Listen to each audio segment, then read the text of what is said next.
Hi everyone, my name is Corme, and I'm going to give you guys some commentary on a 25 workshop we tested this week with the affixes Tyrannical, Bursting, and Skittish. So the first pull you do in this dungeon is to activate the Tussle Tongs boss, is to just kill these, I think it's like 6 mobs here. So there's 2 ways that you generally kill them. One of them is to let the rocket tanks just channel the rocket barrage, which spawns the red swirlies on the ground, and those red swirlies do damage to themselves as well as all the other mobs. The other way is just to drag all the mobs under the hammer. The most common way is usually to just drag under the hammer, but definitely using those the rocket barrage to kill the mobs is a good option on Sanguine Week when you want to leave the hammers clear for the boss. You're also just making sure you're kicking detonates and stunning those birds so they don't jump out of the hammer. So for the Tussle Tongs boss, so the tank is just going to pull the Platinum Pummeler away, and the healer and DPS are just going to deal with the No Mercy for you. So No Mercy charges at the closest target when he's activated, and you want to try and bait this towards the hammer. So you can see we're going to bait it, and we're going to move away. Something a lot of people aren't really familiar with on this boss is that the hammer does more damage based on how many people are under it when the reticle appears on the ground. It kind of snapshots how many people are. And so if you all stand in and bait the hammer and then you move out before it goes off, it'll do a lot of damage to the boss, No Mercy for you. And this boss basically will just end up killing itself. So that's why we actually don't even pop lust on this fight or anything like that, because we're just basically waiting on the hammer to kill the boss for us. And everybody's going to be making sure that they're moving underneath the hammer when it's before it detonates. Even your mage who's in combust is going to move out of his rune of power to make sure that you're getting full value out of this hammer. Something else I want to note is that I did put my Transcendence right here, as you see. So if you get targeted with Foe Flipper, then see our demon hunter gets targeted. You want to make sure that you get back to the boss as soon as possible, otherwise he will chase you outside of the hammer and then he won't get hit anymore. And also, if you get Foe Flippered, you can get Foe Flippered into like a bomb or something on the ground. There's no real way to outplay that, and you're just gonna die. So next ability that the boss is going to queue is going to be Vent Jets. During Tyrannical, you'll probably get 2 of these. Usually for each Vent Jets, you want to have one of your DPS press immunity. In this case, our Hunter presses Turtle. I'm going to press Diffuse, and then I'll have Fort Brew for the next one, and you're just healing your DPS. Our Mage got a little bit low. If he was really scared there, he could have pressed Block, but he also still has Cauterize available. So after he does the Vent Jets, he's going to charge to whoever has threat. So if you're the only taunt in your group, or you're usually just going to have threat on the boss anyways due to healer aggro, you want to make sure that you're baiting No Mercy for you back towards the hammer so you can keep killing him. In this case, I asked for a demon hunter to taunt because I'm busy topping up the group. And again, he's just going to charge. We're all going to bait again. He's going to die. So while you're doing this, your tank has been pulling the Platinum Pummeler around to the other 2 hammers. He's going to not go into your hammer and break it, and he's going to leave one other hammer for when you're done with No Mercy for everyone to help him kill the Platinum Pummeler. So yeah, this one, our Demon Hunter is going to press another. And the boss should die right out of this Vent Jets here. Probably don't even need him to charge to the hammer again. And so we're all going to gear up to do the same thing we're doing for No Mercy, but this time for the Platinum Pummeler. He has one more stack of that platinum plating on him, or whatever. It's going to be dispelled here by the hammer. That way we can do full damage to him now. And then we have 1 hammer left, and he has no more of the plating, so this is the one where we want to make sure that we do a really good job of everyone stacking in to do the max amount of damage as we can to him. So before we go in, you saw our Demon Hunter. He stepped back there and he just baited the hammer. It's kind of like a way to just like activate it so you can reliably get everyone underneath it. So we were thinking about going in this one, but we weren't all quite there because of the saw blades. And this one we're all going to stack in, and the hammer's going to do a lot of damage to the Pummeler. Something else to note, it'll do extra damage if you do it when the Platinum Pummeler is below 30% health. So if you want to wait until after he's below 30% health to do that last hammer, that's good as well. I am running Formless there, which is why you see me beaming there.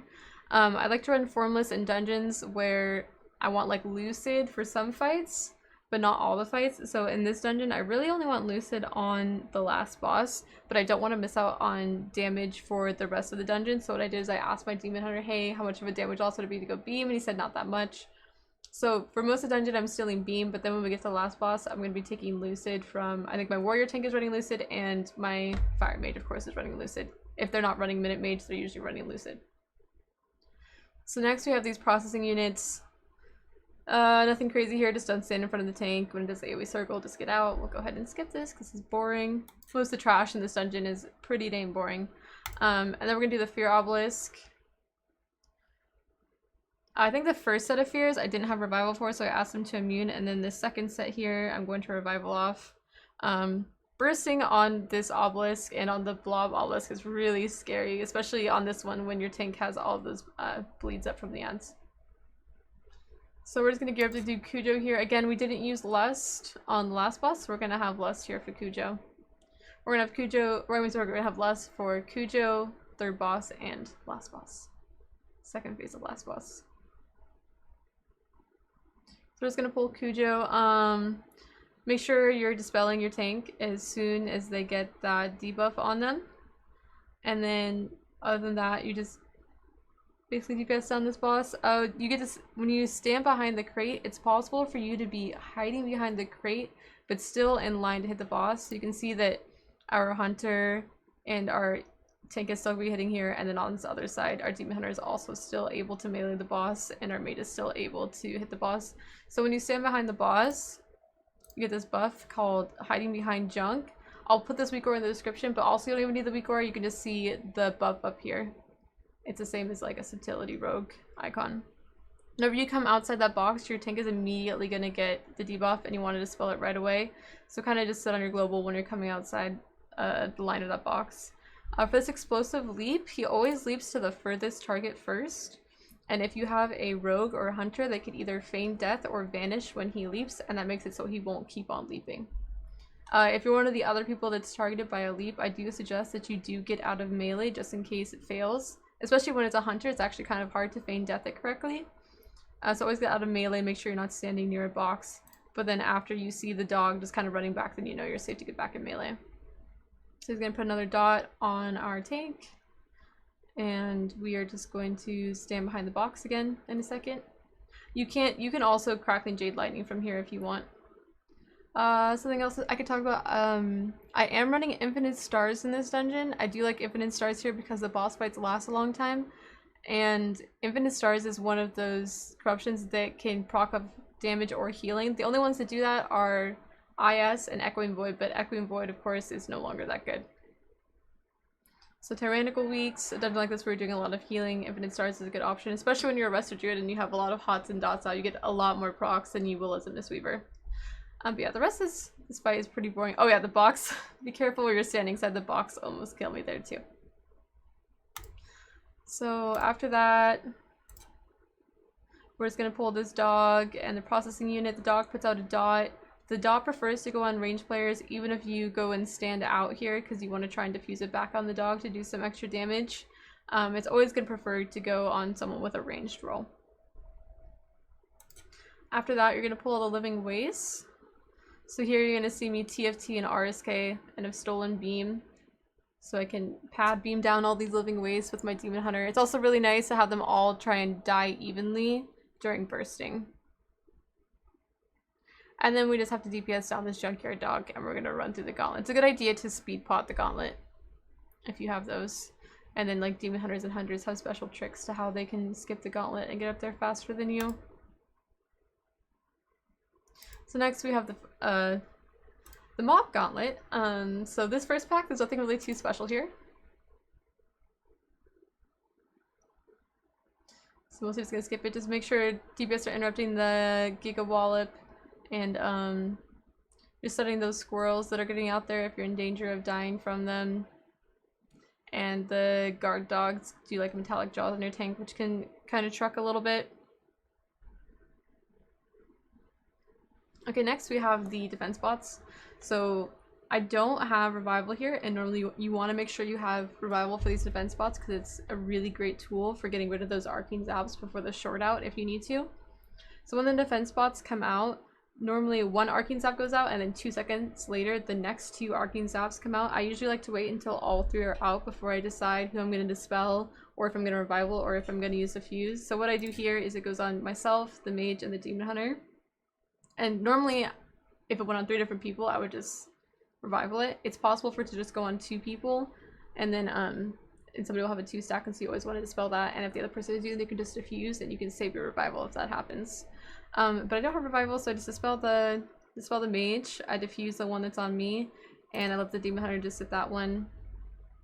The short out is about to come out, so we're just going to put down darkness. It's pretty easy to heal through since it's tyrannical this week. My dispel comes back up. Yeah, I'm going to dispel the demon hunter. I'm probably going to just dispel someone and then revival, because my revival's back in a few seconds here.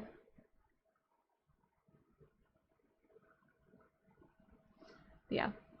Mistweavers are usually pretty good at dealing with that bull because you have diffuse and revival, but I didn't have revival at the right time there, so didn't really get to show you guys a good example of that.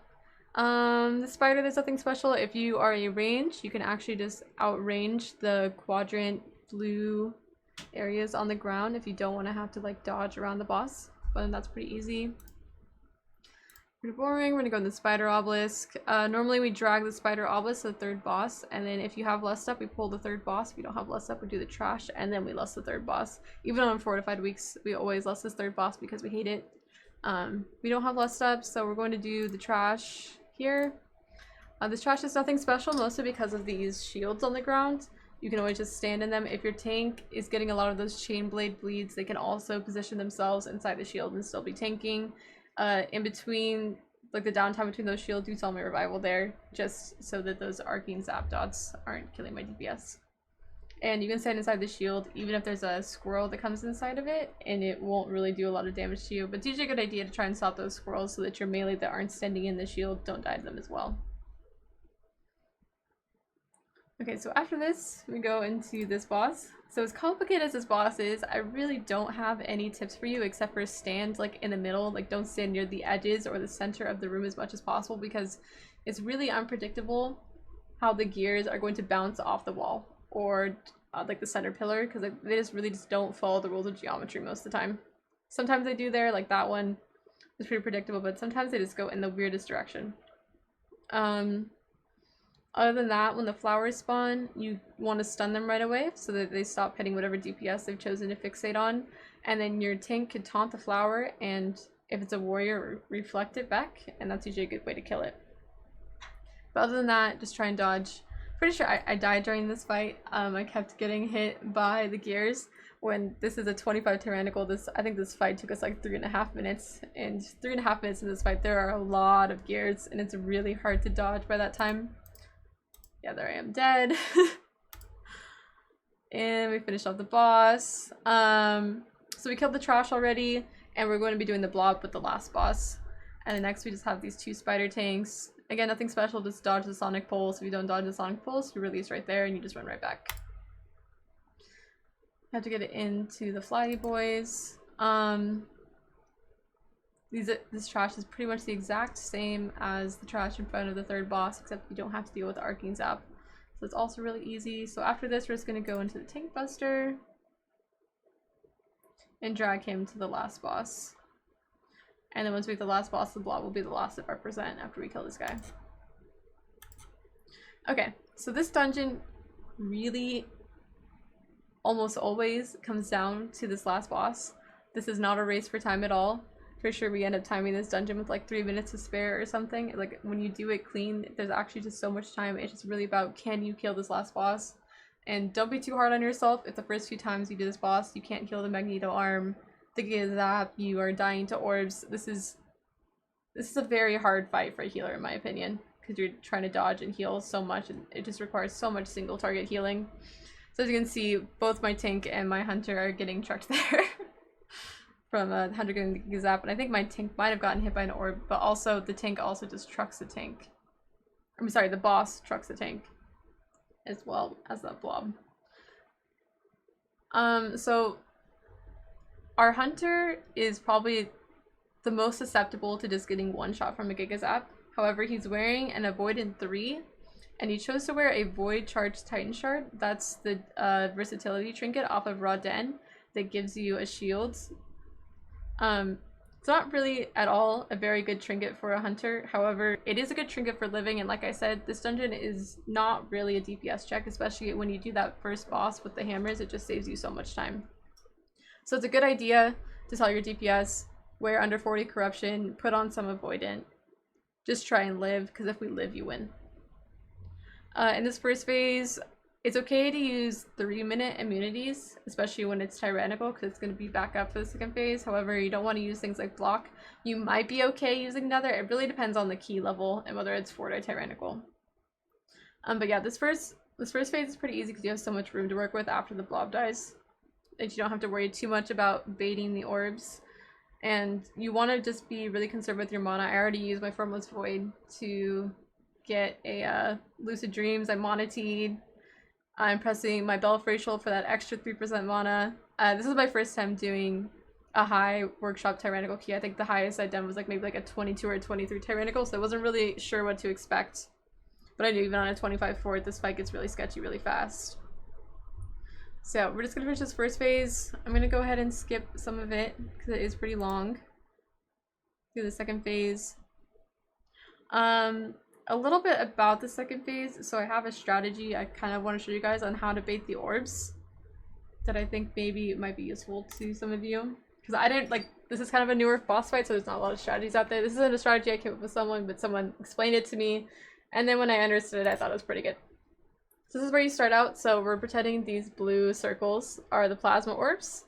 We're pretending these colored hexagons are going to be you guys. So that one's me. So I usually like to sit in the middle when there's 2 range because I want to be able to reach both of my range with healing, and it doesn't really matter. The tank could just tank over here, and this is just like the Demon Hunter. So the idea is that you want to bait the orbs properly. So it doesn't really matter where you're standing before. What matters is where you're standing before the recalibrate goes off. So you want to move so you're in line with the orbs. So that's going to look like this. You're going to be standing next to the orbs. And then the recalibrate is going to queue up. So the recalibrate is going to queue up, and normally it's really hard to look all around the room, especially when you have 2 range behind you. You're not going to know, like you're going to see the blue reticle next to you, but you have no idea what direction it's coming from, and so it's going to be really hard to dodge. And the reason I like this strategy is because all you do is move outside, and then once you like move outside, like all the orbs are moving in between you guys, but nobody's in danger of getting hit by any of them if you bait properly. So yeah, so then you move back, and then right after recalibrate goes back, I usually just like to move right back next to the orb. And I'll try and show you guys where I do that in this this video. So yeah, so we're stunned here. So I'm gonna move up, and I want to bait the orbs towards like the back at like max melee range. So this isn't a team I run with very often, so I don't really know if any of my other DPS are familiar with that, but you see I baited the orb towards the back of the melee range. I'm gonna hit the boss a bit, and then I'm gonna move back here again, so that when the next recalibrate goes off, I can just move forward again. However, so this breaks usually at the beginning of a phase, like after Magneto arm and stuff like that, but this stops working when you're a healer who has to actually just tunnel, because as you can see, my mage and hunter are barely hanging on by a thread. So you're not going to see me move much anymore and follow this strategy, but I think it's good. It's a good strategy for the beginning of the phase, and especially if you're like a DPS, it's a good strategy to follow. As a healer, it's not always so realistic because you actually just cannot be bothered to spare the time to move an inch, because you just need to sit there and heal your DPS.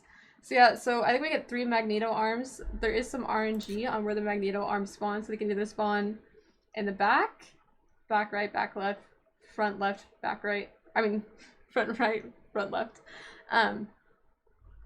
It really changes how hard it is to heal the Magneto arm. If you get one of the front ones, it's going to be a lot harder to heal. It's really unfortunate. There's so much RNG involved on this boss on who the Giga Zaps go on and how much damage the Magneto arm does based on where it ends up going. But yeah, just try and save your CDs for that if you can. You saw that I pressed forward brew. Try and coordinate things like darkness, rally. Darkness is pretty hard to use on this fight though, for you guys to all stay in range. Make sure that you're not going to run into an orb during this. Yeah, and you just want to make sure that you're staying away from the arm itself. Like, the closer you get to the arm, it scales really heavily and does a lot more damage. You saw our mage get down there. So right after the Magneto arm, it's really important that you try and top everyone. It's really hard to top. I'll go back a little bit. So as you can see, like, we're gonna come out of this. My mage is kind of low. And I think I make a mistake. So I heal him once, and then I start healing my tank, and I think that was a mistake. I think I should have kept healing my mage because I knew he was in danger if he got chosen with the Giga Zap. Because, like, as soon as that first Giga Zap goes out, so does Recalibrate, so I can't choose to heal him now that I see Giga Zap is on him. It's already too late. I have to move, otherwise I'm gonna die.